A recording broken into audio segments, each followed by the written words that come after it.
Hello मैं all 10th class students, welcome to this class. और आज की इस क्लास में हम सॉल्व करेंगे एक्सरसाइज 2.2 के क्वेश्चन नंबर फर्स्ट के ये फोर्थ, फिफ्थ और सिक्स्थ पार्ट। इससे जस्ट प्रीवियस क्लास में हमने स्टार्टिंग के 3 क्वेश्चंस को सॉल्व किया था। अगर आपने वो क्लास नहीं देखी तो प्लीज़ ज़रूर जाके उसको देखिए एंड देन इस क्लास को कीजिए। ठीक है स्टूडेंट्स, तो चलिए शुरुआत करते हैं अपने क्वेश्चन की मेरे प्यारे स्टूडेंट्स। ठीक है, तो आज का हमारा फर्स्ट क्वेश्चन रहेगा क्वेश्चन नंबर फोर्थ। तो मेरे प्यारे स्टूडेंट्स देखिए ये रहा। ठीक है, सबसे पहले हम इसको क्या करना है, इसके शून्य ज्ञात करने हैं। ठीक है, शून्य जैसे ही निकल जाएंगे, शून्य को तथा गुणांकों के बीच के संबंध की सत्यता की हमको जांच करनी है। तो मेरे प्यारे विद्यार्थी, सबसे पहले हम इसके निकालेंगे शून्य। ठीक है, शून्य हम इसके निकालेंगे तो कैसे करेंगे, 4 और 8 में हमको 4 दिखाई दे रहा है तो 4 कॉमन ले लेंगे। u और u स्क्वायर में u कॉमन है, u कॉमन ले लेंगे। तो हमारे पास बचेगा क्या, यहाँ से u प्लस यहाँ से 2। ठीक है, अब इसका जो हमें करना था वो कर लिया, फैक्टर इसके हो नहीं सकते। ठीक है, इस प्रकार हमने कॉमन ले लिया यहाँ पे। ठीक है स्टूडेंट्स, अब शून्य ज्ञात करने के लिए अपने द्विघात बहुपद को हम 0 के बराबर में पुट करते हैं। ठीक है, 0 के बराबर में पुट करते हैं। तो यहाँ से हम पहले 4u को 0 के बराबर में पुट करेंगे। तो 4u बराबर 0, यानी कि u की वैल्यू हमको क्या मिल गई, 0। तो हमारा पहला शून्य हमको प्राप्त हो गया। अब इसके बाद हम u प्लस 2 को 0 के बराबर में पुट करेंगे। तो यहाँ से मैं u का मान जो ज्ञात होगा वो होगा -2। तो मेरे प्यारे बच्चों, यहाँ से हमारे दोनों के दोनों मूल निकल के आ चुके हैं, शून्य निकल के आ चुके हैं। ठीक है, पहले वाले को हम अल्फा मान लेंगे, दूसरे वाले को बीटा मान लेंगे। तो मेरे प्यारे बच्चों, शून्य तो आ चुके हैं। सबसे पहले अब हम यहाँ से क्या निकाल लेंगे, गुणांक और निकाल लेते हैं। ठीक है, संबंध की जांच करने के लिए। तो 4u स्क्वायर प्लस 8u, तुलना किससे करेंगे हम, au स्क्वायर। ठीक है, यहाँ पे जो भी आपका वेरिएबल होता है ना, उसके हिसाब से अपने हम द्विघात बहुपद को इसी फॉर्म में हम ढाल लेते हैं। ठीक है, वैसे तो x होता है नॉर्मली, बट अब u की फॉर्म में दे रखा है तो आप u के फॉर्म में लिख लें अपने द्विघात बहुपद के व्यापक रूप को। au square plus bu plus c is equal 0। ठीक है, तो मेरे प्यारे बाबू, यहाँ पे a के प्लेस पे हमको क्या मिला, यहाँ से तुलना करने पर 4, b के प्लेस पे हमको 8 मिला और c के प्लेस पे कुछ नहीं है तो हम यहाँ पे 0 मान सकते हैं। तो c का मान यहाँ पे 0 हुआ। अब हमारे पास शून्यक भी है, गुणांक भी है। ठीक है, तो हम संबंध की जांच करते हैं। तो पहला संबंध हमारा क्या है कि जो मूलों का योग है वो होता है -b/a के बराबर। अब दोनों साइड में LHS में भी और RHS में भी। ठीक है, हम क्या काम करेंगे, वैल्यूज को पुट करेंगे। ठीक है, अल्फा की वैल्यू कितनी दे रखी है आपको मेरे प्यारे स्टूडेंट्स, अल्फा की वैल्यू 0 प्लस बीटा का मान -2 बराबर माइनस बी कितना है आपका 8 अपॉन ए कितना है आपका 4। तो प्लस 0 तो कुछ नहीं होता, प्लस माइनस, माइनस का 2 मिल गया यहाँ से हमको, और यहाँ से 4 1 जा 4 2 जा और माइनस का 2 ये रहा। ठीक है, तो हमारी LHS और बराबर RHS आ चुकी है। तो स्टूडेंट्स, ये वाला संबंध हमारा बिल्कुल सत्यापित होता है। ठीक है, दूसरा जो हमारा संबंध है कि मूलों का जो गुणनफल है, ये डॉट के प्रदर्शित करता है गुणनफल को। मूलों का गुणनफल बराबर होता है c/a के बराबर। सही है, तो अल्फा कितना 0 मल्टीप्लाई बीटा कितना हमारा -2 इज इक्वल सी की वैल्यू कितने मेरे प्यारे स्टूडेंट 0/a की वैल्यू 4। तो 0 की मल्टीप्लाई आप दुनिया के किसी भी नंबर से कर लीजिए स्टूडेंट्स, आपको 0 ही प्राप्त होगा।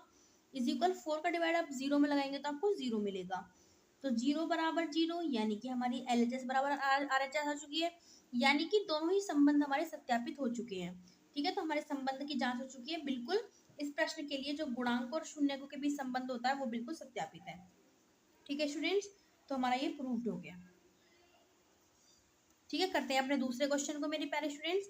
दूसरा ये दिया हुआ है, तो सबसे पहले हम इसके शून्यक निकालेंगे।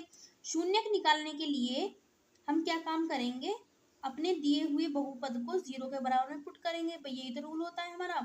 ठीक है, अभी -15 में जाके प्लस का 15 होगा इज इक्वल 50। अगर यहाँ पे पूरी क्वाड्रेटिक की फॉर्म बन रही होती ना, द्विघात की अच्छे से बन रही होती ax² plus bx plus c की, तो हम वहाँ पे गुणनखंड करते, बट यहाँ पे ऐसी फॉर्म अभी नहीं बन रही है। ठीक है, क्योंकि यहाँ पे t का जो गुणांक है वो यहाँ पे उपस्थित नहीं है। तो यही हमें स्टेप यहाँ पे करना होगा। तो अब ये जो स्क्वायर है स्टूडेंट्स, इधर जाके बनेगा स्क्वायर रूट। तो प्लस माइनस का हमको √15 मिल गया, क्योंकि 15 जो है परफेक्ट स्क्वायर किसी नंबर का है नहीं। तो ये रूट के अंदर ऐसे ही रहेगा। तो हमें यहाँ पे दो मान मिले टी के, एक तो प्लस का रूट 15 और एक माइनस का रूट 15। तो पहले वाले को हम अल्फा मान लेंगे रूट 15 और दूसरे वाले मूल को हम बीटा मान लेंगे। ठीक है, अब हम गुणांक भी निकाल लेते हैं। यहाँ पे टी स्क्वायर माइनस 15 है बराबर में 0, तो इसे हम लिखेंगे A T square plus B T plus C बराबर 0। अब यहाँ पे कोई जो टी का गुणांक है वो तो है नहीं, तो उसको आप 0 भी मान सकते हैं यहाँ पे। ठीक है, कैसे करके कि T square plus 0t minus का 15, इस तरीके से आप इस समीकरण को लिख सकते हैं। तो मेरे प्यारे बच्चों टी स्क्वायर को छिपा लीजिए आप, ए के प्लेस में यहाँ पे कुछ नहीं है, इसका मतलब 1 है। तो ए का मान यहाँ पे आपको 1 मिला, बी के मान पे यहाँ पे 0 मिल गया। ठीक है, और सी के मान पे यहाँ पे हमको माइनस का 15 मिल गया। गुणांक ये रहे, मूल ये रहे हमारे, यानी कि शून्यक। तो संबंध की जांच करते हैं मेरे प्यारे बच्चों। ठीक है, तो पहला संबंध हमारा मूलों का योग बराबर होता है माइनस बी बटा ए के। अल्फा कितना है प्लस 15 प्लस बीटा की वैल्यू कितनी है माइनस का root 15 is equal minus B का मान कितना है 0 बटा ए कितना है हमारा 1। तो plus 15 root 15 plus minus minus root 15 is equal 1 का डिवाइड अगर आप 0 में लगाते हैं तो आपको 0 ही मिलती है। ठीक है, अब 0 ना तो प्लस की होती है ना माइनस की होती है, तो हम केवल 0 ही लिखेंगे स्टूडेंट्स। ठीक है, आगे चलिए। अब रूट 15 से माइनस का रूट 15 का है तो ये भी हमको 0 मिलेगा, तो 0 बराबर 0। ठीक है, संबंध की जांच हो चुकी है, दोनों साइड हमारी बराबर आई है, तो ये सत्यापित हो गया ये वाला संबंध। दूसरा संबंध हमारा क्या होता है, alpha dot beta is equal C बटा ए। अल्फा की वैल्यू कितनी है रूट 15 डॉट यानी कि मल्टीप्लाई बीटा की वैल्यू माइनस का रूट 15, और इसे आप ब्रैकेट में बंद कर दें।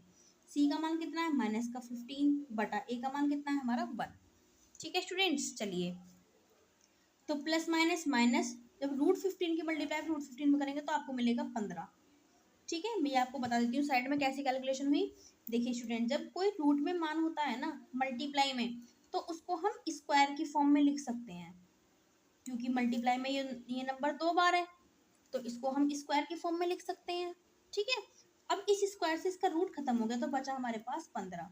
इस तरीके से सॉल्व होता है। ठीक है, तो माइनस हमारा था ही, तो माइनस इनकी मल्टीप्लाई करके हमको 15 मिल गया बराबर।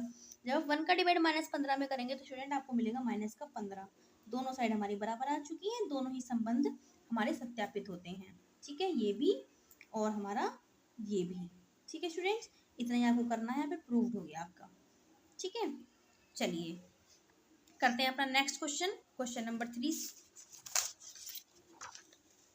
ये है आपका 3x square minus x minus का 4। तो मेरे प्यारे बच्चों सबसे पहले अब इसकी गुणनखंड यहाँ पे हो सकते हैं, क्योंकि proper ax square plus B X plus C वाली फॉर्म है ना। जब जब आपकी ऐसी फॉर्म प्रॉपर बननी होती है ना, तो सबसे पहले आप उसे गुणनखंड से ही ट्राई करते हैं। ठीक है, गुणनखंड करने का क्या मेथड है हमारा, फर्स्ट स्टेप कि जो हमारी कांस्टेंट टर्म है उसकी मल्टीप्लाई हम एक्स स्क्वायर के गुणांक से करेंगे, यानी कि 3 गुणा 4 करेंगे। चिन्ह हमको लेना नहीं है अभी। ठीक है, तो 12 मिल गया हमको। तो 12 के मेरे प्यारे बाबू आपको ऐसे गुणनखंड करने हैं, ऐसे दो नंबर ढूंढने हैं जिनकी मल्टीप्लाई करके तो आपको 12 ही मिले, लेकिन यहाँ का चिन्ह देखो माइनस, और माइनस करके आपको 1 प्राप्त हो। यहाँ पे कुछ नहीं है, इसका मतलब यहाँ पे 1 है। ठीक है, तो माइनस करके आपको x का गुणांक मिले यानी कि 1। ठीक है, माइनस करके क्या मिला आपको 1। तो ऐसे तो आपको 4 दिया 12, यानी कि 4 और 3 ही ऐसे नंबर है हमारे पास जिनकी आप गुणा करेंगे 4 और 3 की तो 12 मिलेगा, और माइनस करेंगे तो आपको 1 मिल जाएगा। यानी कि ये दोनों नंबर हमारे गुणनखंड की स्थिति को संतुष्ट कर रहे हैं। ठीक है, तो यानी कि हमारे गुणनखंड हो चुके हैं। अब हम देखिए स्टेप्स में कैसे करते हैं इसको। कुछ नहीं करना, इस 1 की जगह पे 4 माइनस 3 करना है केवल आपको, बाकी टर्म्स आपको ऐसे ही रखनी है। तो 3x स्क्वायर माइनस 1 की जगह पे 4 माइनस 3, x की जगह पे x माइनस 4। ठीक है, तो 3x स्क्वायर माइनस की और x के साथ साथ गुणा करेंगे तो माइनस का 4x हो गया, माइनस माइनस प्लस 3x हो गया माइनस 4। अब इन दोनों में से हमको क्या कॉमन दिखाई दे रहा है, x कॉमन दिखाई दे रहा है, तो x हम आगे ले लेंगे। यहाँ से बचेगा हमारे पास 3x माइनस का यहाँ से मिल गया 4। इन दोनों में हमारे पास 1 कॉमन है, तो यहाँ से मिल गया हमको 3x माइनस 4। जब ये दोनों ब्रैकेट हमारे सेम आ जाते हैं, समझिए हमारे गुणनखंड के अब तक के जो स्टेप्स है वो बिल्कुल ठीक हुए हैं। ठीक है, कोई मिस्टेक नहीं हुई है। तो ये फिर हमारा फिर से कॉमन आ रहा है, पूरे में देखेंगे हम तो 3x माइनस 4 कॉमन, यहाँ से बचेगा हमारा x प्लस 1। अब हमारे गुणनखंड तो स्टूडेंट्स आ चुके हैं। अब आती है शून्यक प्राप्त करने की बारी।